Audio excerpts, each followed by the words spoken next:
Sadhguru Sainath Maharaj key జై. గీతా గ్రంథాన్ని జామీనుగా ఇవ్వటానికి అంగీకారం అయ్యింది.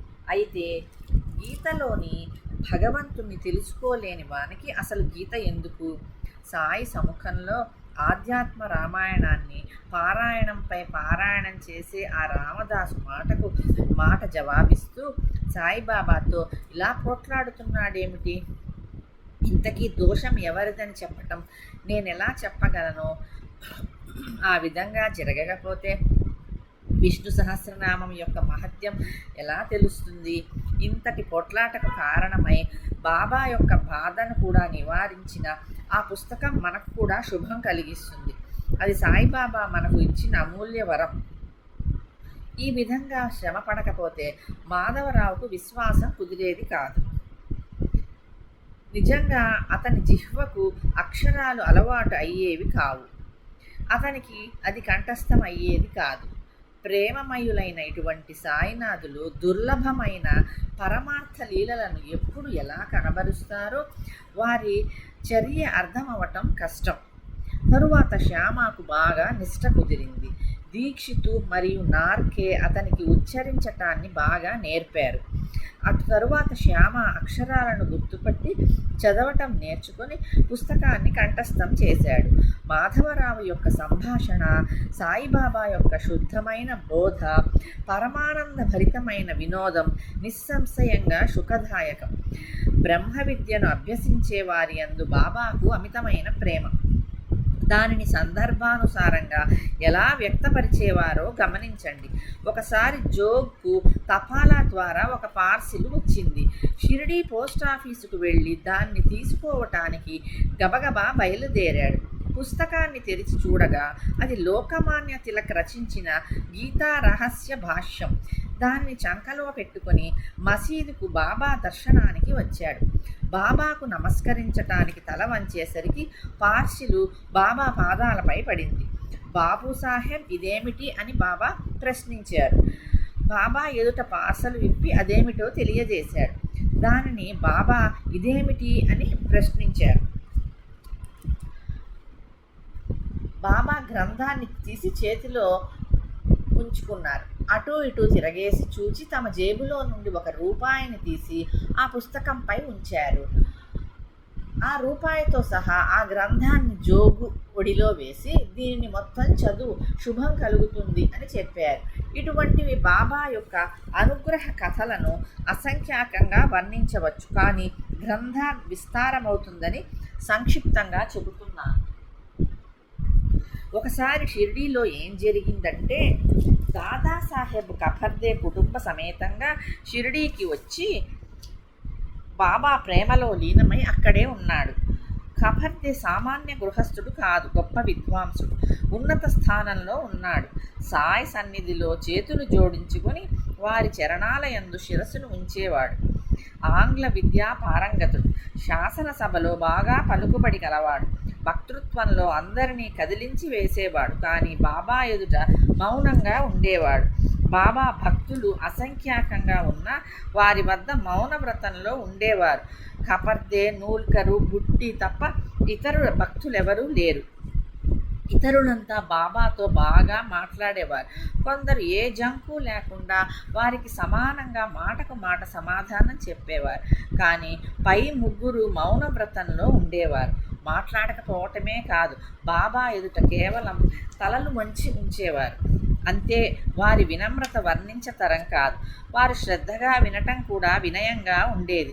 విద్యారణ్య స్వామి యొక్క పంచదశిని వ్యాఖ్యానించగల దాదాసాహెబు మసీదులోకి వెళ్ళగానే మౌనంగా ఉండేవాడు. శబ్ద బ్రహ్మ ఎంత శక్తివంతమైన శుద్ధ బ్రహ్మ ముందు నిస్తేజమే కదా. సాక్షాత్తు పరబ్రహ్మమూర్తి అయిన సాయి ముందు పాండిత్యం సిగ్గుపడవలసిందే. కపర్తే 4 నెలలు, అతని భార్య 7 నెలలు షిరిడీలో ఉన్నారు. ఆ ఉభయులకు రోజురోజుకు ఎంతో ఆనందం అనుభవమైంది. అతని భార్య అత్యంత నిష్ఠావంతురాలు. ఆమెకు సాయి పాదాలయందు అత్యంత ప్రేమ. ఆమె నిత్యం మసీదుకు సాయిబాబా బాబాకు నైవేద్యాన్ని స్వయంగా తీసుకుని వచ్చేది. బాబా నైవేద్యాన్ని స్వీకరించే వరకు ఉపవాస వ్రతంలో ఉండేది. సాయి మహారాజు ఆరగించిన తరువాతే ఆమె భోజనం చేసేది. ఒక శుభ సమయాన పరమ భక్తవత్సలుడైన బాబా అచంచలమైన ఆ స్త్రీ శ్రద్ధను గమనించి ఆమెకు ఉజ్వలమైన పరమార్థ మార్గాన్ని చూపించారు. బోధనా పద్ధతి అనేక రకాలు. బాబా పద్ధతి విశిష్టమైనది. వారు ఆడుతూ పాడుతూ నవ్వుతూ హృదయంలో బాగా నాటుకునేలా అనుగ్రహాన్ని ప్రసాదించేవారు. ఒకసారి కపర్దే భార్య అన్నం, పప్పు, పూరి, హల్వా, పాయసం, అప్పడాలు, వడియాలు, వడపప్పు అన్నీ పళ్ళెం నిండా పట్టుకొని వచ్చింది. ఆ పళ్ళెం వెంటనే బాబా ఆతృతతో తమ ఆసనంపై నుండి లేచారు. చేతిపైన ఆ కఫినీని పైకి జరుపుకున్నారు. భోజనం చేసే చోట కూర్చున్నారు. పళ్ళాన్ని తమ ముందుకు లాక్కొని దానిపైన మూతను పక్కకు జరిపి భోజనానికి ఉద్యుక్తులయ్యారు. ఇతరులు కూడా అంతకంటే చాలా రుచిగా ఉన్న నైవేద్యాలను అపరిమితంగా తీసుకొని వస్తారు. అవి ఎంతసేపు అక్కడ పడి ఉంటాయి. ఈ భోజనంపై వారికి ఎందుకంత ప్రేమ? ప్రాపంచికులు ఉన్న భేదబుద్ధి సత్పురుషులకు ఉండదా? ఇలాంటి భేదభావం తగునా అని మాధవరావు సాయి సమర్థుని అడిగారు. అందరి పళ్ళాలు అక్కడే ఉంచేసి వెండి పళ్ళాలను కూడా దూరంగా జరిపేసి ఈ స్త్రీ పళ్ళెం మాత్రం రాగానే లేచి ఆరగిస్తున్నావు, ఏమిటి విశేషం? ఈమె భోజనమే అంత మధురంగా ఉందా? దేవా, మాకిది పెద్ద సందేహం. ఇదేం నీ మాయా? ఇష్టాయిష్టాల భేదభావం నీకెందుకు అని అడిగారు. ఈ భోజనం యొక్క విశేషం ఏమిటో చెప్పనా? పూర్వం ఈమె బాగా పాలిచ్చే ఒక వ్యాపారస్తుని ఆవు. ఆ తరువాత కనిపించకుండా పోయింది. తరువాత ఒక మాలి వద్ద జన్మించింది. తరువాత ఒక క్షత్రుని ఇంట్లో పుట్టింది. మరుజన్మలో ఒక వైశ్యుని పత్ని అయ్యింది. తరువాత బ్రాహ్మణుల గర్భంలో జన్మించింది. చాలా కాలానికి కనిపించింది.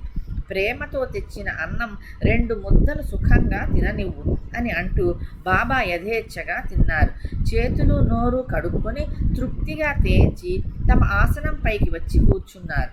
అప్పుడు ఆ స్త్రీ వారికి వందనం చేసి వారి పాదాలను ఒత్తసాగింది.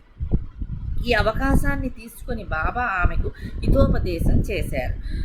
బాబా చరణాలను పట్టుతున్న ఆమె చేతిని బాబా తమ చేతితో ఒత్తసాగారు. భగవంతుని భక్తురాలి పరస్పర సేవను చూచి శ్యామ పరిహాసమాడాడు. భలే బాగా ఉంది ఈ దృశ్యం, ఎంత ఆనందకరం!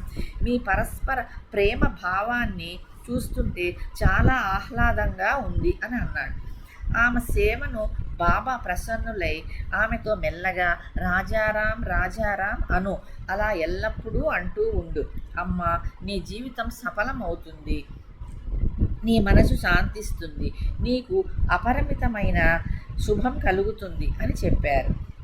ఆహా, ఎంత అద్భుతమైన వచనాలు! అవి హృదయంలోనికి చొచ్చుకొని పోయి తక్షణం శక్తిపాతం చేస్తాయి. ఇటువంటి దయామయులు, శరణాగతులను రక్షించే సాయి సమర్థులు ఎల్లప్పుడూ భక్తుల మనోభీష్టాలను తీర్చి వారికి శుభాలను కలుగజేస్తారు. ఇక అత్యంత ప్రేమతో వినమ్రతతో శ్రోతలకు చాలా శుభప్రదమైన విషయాన్ని చెబుతాను. దానిని మీరు మీ మనసులో భద్రపరచుకోండి అని వినయంగా విన్నవించుకుంటున్నాను. బెల్లం యొక్క తీపికి ఆకర్షింపబడ్డ చీమ తల తెగిపోయినా ఆ బెల్లం ముక్కను విడవదు. అట్లే సాయి చరణాలను మీరు ఆశ్రయిస్తే వారు అత్యంత కరుణతో మిమ్ము రక్షిస్తారు. గురువు శిష్యుడు వేరు కాదు, విభిన్నంగా కనిపించినా వారు ఒక్కరే. వారిని వేరుపరచాలని ప్రయత్నించి వారి అభిమానం కరిగిపోయింది. ఒకరు లేకుండా మరొకరు ఉండరు. గురువు అజ్ఞాని అయితే శిష్యుడు కూడా అజ్ఞానియే. జ్ఞాని అయిన గురువును ఆశ్రయించిన శిష్యుని ద్వైతం నశించిపోతుంది. గురువు ఒక ఊరిలో నుండి శిష్యుడు మరో ఊరిలో ఉన్నట్లు భావిస్తే అది అబద్ధం. అప్పుడు ఆ ఉభయులు బాహ్యానికి మాత్రమే గురు శిష్యులు. అసలు వారిద్దరూ కానప్పుడు వారు వేరు ఎలా అవుతారు? ఒకరు లేక ఒకరు ఉండరు. వారిద్దరూ అంత అన్యోన్యంగా ఉంటారు. గురువు మరియు శిష్యుని యందు భేదం లేదు. ఇది నిత్య సత్యం. గురుచరణాలపై భక్తుడు శిరసు ఉంచటం స్థూలంగా కనిపించే ఆచారం. శిష్యుడు గురువు యందు అద్వైత భావాన్ని, గురువు కూడా శిష్యుని యందు అట్లే అభేద భావం కలిగి వారిరువురు పరస్పరం సమరస భావంతో ఉండకపోతే వారి సంబంధం నామమాత్రానికే. అన్న వస్త్రాలు ఎలా లభిస్తాయని క్షణమాత్రమైనా చింతించకండి. ఇవన్నీ ప్రారబ్ధానుసారం ఏ ప్రయత్నం లేకుండా ప్రాప్తిస్తాయి. వాణ్ణి సంపాదించాలని ప్రయత్నించినా అది వ్యర్థ శ్రమే అవుతుంది. పరమాత్మ సంపద కోసం రాత్రింబవళ్ళు చింతన చేస్తూ ప్రయత్నం చేయండి. ఉత్తిష్టత, జాగ్రత్త, లే, మేలుకో, గాఢ నిద్రలో పడి ఎందుకు గుర్రు పెడుతున్నావు అని శృతిమాత తారస్వరంతో గర్జిస్తూ భక్తులను ప్రేమగా మేలుకొలుపుతూ ఉంది.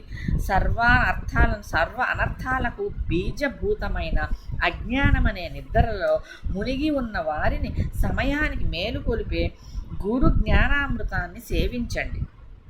దాని కొరకు అత్యంత వినమ్రతతో గురుచరణాలలో శరణాగతులవ్వండి. విహితాలను తెలిసిన వారు గురువు ఒక్కరే. కానీ పసిపిల్లల వంటి వారమైన మనకు అది తెలియదు.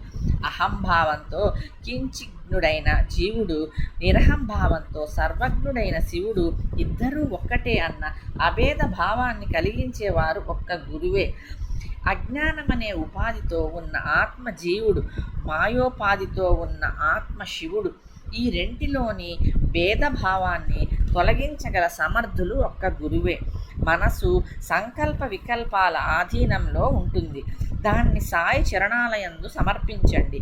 అప్పటి నుండి మనసులో స్ఫురించిన కార్యాల యొక్క కర్తృత్వం గురువుదే. అట్లే కర్మలను చేసే శక్తి అంతా సాయికి సమర్పించి వారు ఆజ్ఞాపించిన విధంగా నడుచుకోండి. సాయి యొక్క శక్తి అంతటా ఉన్నది అని తెలుసుకోండి.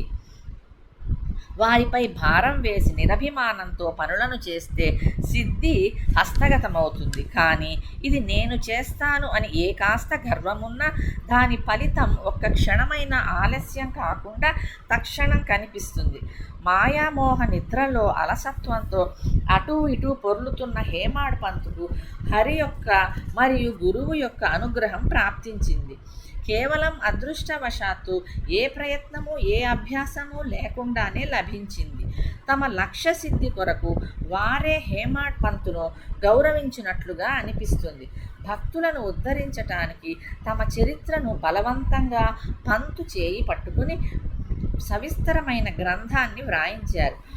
అఖండాను సంధానమనే దారంతో అనన్యమైన ప్రేమ భక్తి అనే విచిత్ర పుష్పాలతో హారం గుచ్చి మనోహరమైన సాయికి సాదరంగా సమర్పిస్తారు. ఆత్మస్వరూపమనే స్వరాజ్య సింహాసనాన్ని లభింపజేసుకొని దానిపై స్థిరంగా విరాజమానులు అవుదాం. నిరభిమానంగా అంతరంగంలో ఆత్మానందాన్ని అనుభవిద్దాం. ఇటువంటి అగాధమైన సాయి చరిత్రలో తరువాతి కథ ఇంతకంటే విచిత్రమైనది. మీ చెవులను పవిత్రం చేసుకోవటానికి క్షణం పాటు సావధానులు కండి. తరువాతి 3 అధ్యాయాలలో బాబా తన స్థానంలోనే కూర్చుని అద్భుతమైన దృష్టాంతాలను చూపిస్తారు. మొదటి అధ్యాయంలో లాలా లక్ష్మీచంద్ విషయం, అతని పాదాలను ప్రేమ సూత్రంతో కట్టి అతనికి తమ ఆశ్రయాన్ని కలిగించారు. బ్రహ్మాండ పురాణంలోని ఒక స్త్రీ నుండి పులగాన్ని కోరి ఆమె దర్శనానికి ఉత్సాహపడేలా చేసి ఆమెకు ప్రేమ యొక్క విశిష్టతను చూపించారు. ఆ తరువాత మేఘ స్వప్నంలో త్రిశూలాన్ని గీయమని దృష్టాంతం. అటుపైన అకస్మాత్తుగా అతనికి శివలింగం ప్రాప్తించటం. ఇటువంటి అనేక కథలు ఉన్నాయి. శ్రోతలు వీరిని భక్తిపూర్వకంగా వింటే శ్రవణం సార్థకమవుతుంది. సాగరంలో మునిగిన ఉప్పులాగా హేమాడ్ సాయికి శరణుజొచ్చి సోహంభావం అనే అభేద భావంతో సాయికి అనన్యంగా పాదాభివందనం చేస్తున్నాడు. మనసు అహర్నిశలు సాయి ధ్యానంలో ఉంటూ వారు తప్ప వేరే ఏదీ మనసులో ప్రవేశించకుండా సావధానంగా ఉండాలని భక్తిగా ప్రార్థిస్తున్నాడు.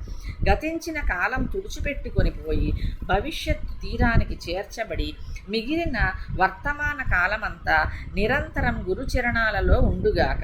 స్వస్తి శ్రీ సజ్జన ప్రేరితము భక్త హేమాడ్పంతు విరచితము అయిన సాయి సమర్థ సచ్చరితంలో దీక్ష అనుగ్రహ దానం అనే 27వ అధ్యాయం సమాప్తం. శ్రీ సద్గురు సాయినాథార్పణమస్తు.